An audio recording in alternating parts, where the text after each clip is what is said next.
All Arabs are terrorists. All black people are dangerous and aggressive.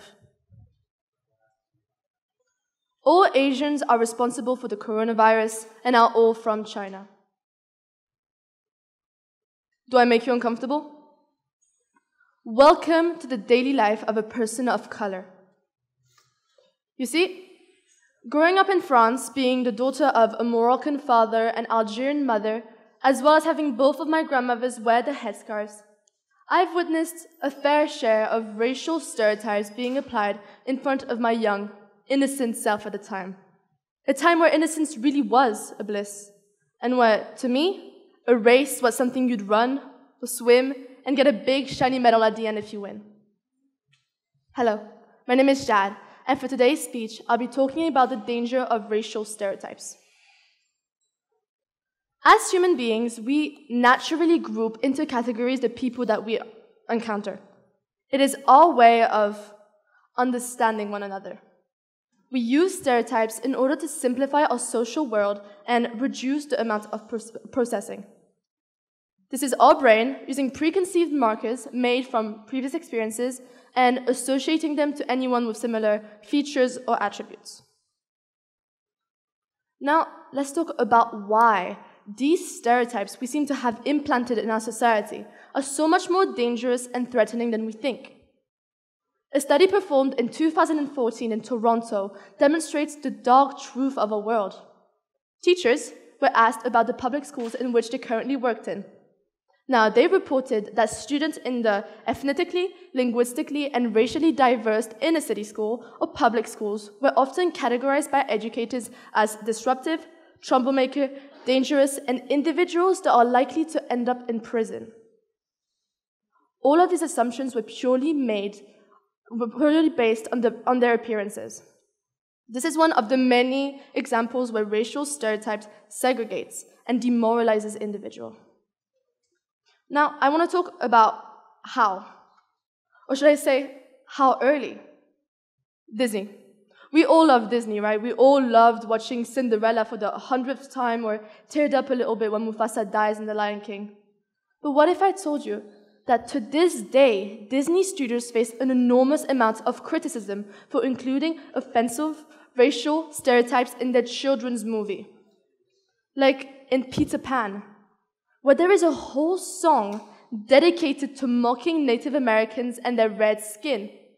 Or The Aristocat.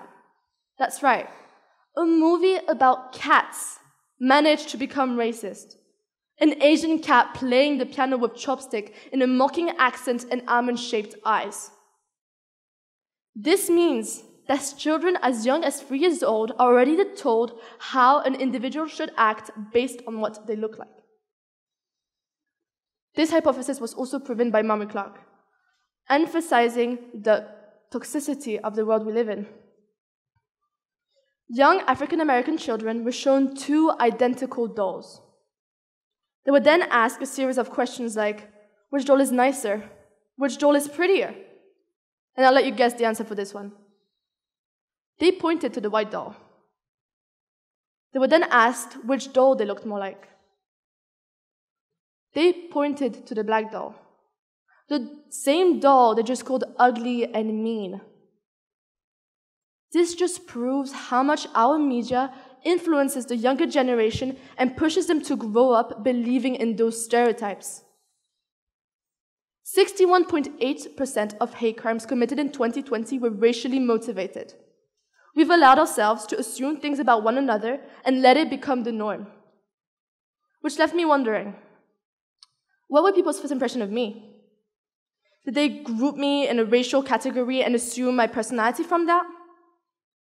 We cannot sit back and let this kind of behavior happen under our eyes, because I can guarantee you that there is at least one person in your social group that actively uses racial stereotypes. And I can also guarantee you that you have the power to stop it. Like Nelson Mandela once famously said, no one is born hating another person for the color of his skin, his religion, or his background. One must learn to hate. And if you can learn to hate, you can be taught to love. For love comes more naturally to the human heart than its opposite.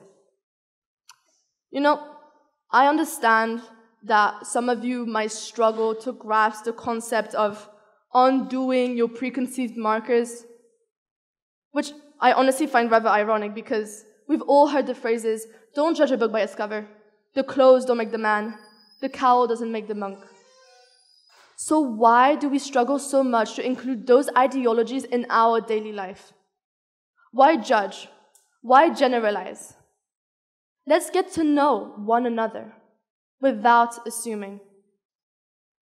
Thank you very much for listening to my TED Talk.